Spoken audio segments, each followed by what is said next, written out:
মাগরিবের পরে কারো সঙ্গে কথা না বলে এই দোয়াটি 7 বার পরে আল্লাহ তাআলার কাছে যা চাইবেন আল্লাহ আপনাকে তাই দান করবে। অভাবে আছেন, ঋণগ্রস্ত আছেন, মাথায় টেনশন, ঋণের বোঝা, বাড়িতে থাকতে পারতেছেন না, আল্লাহ সব আপনার পেরেশানি দূর করে দেবে ইনশাআল্লাহ। যদি আপনি আমলটি করতে পারেন, আমল মানুষের জীবন বদলিয়ে দেয়, আমল মানুষের জীবনকে পরিবর্তন করে দেয়। আল্লাহ তাআলা আপনার সব দোয়া কবুল করে নেবেন ইনশাআল্লাহ।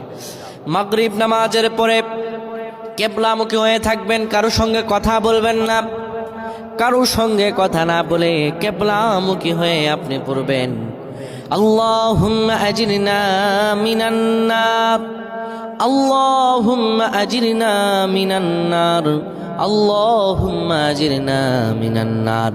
যদি এটি আপনি মাগরিব নামাজের পরে কারো সঙ্গে কথা না বলে পড়ে 7 বার পরে দুটি হাত তুলে আল্লাহর কাছে দোয়া করেন, আল্লাহ জাহান্নামের আগুন থেকেও বাঁচাবেন এবং আল্লাহ আপনার সব দোয়াগুলো কবুল আর মঞ্জুর করে নেবেন। আল্লাহুম্মা আমিন।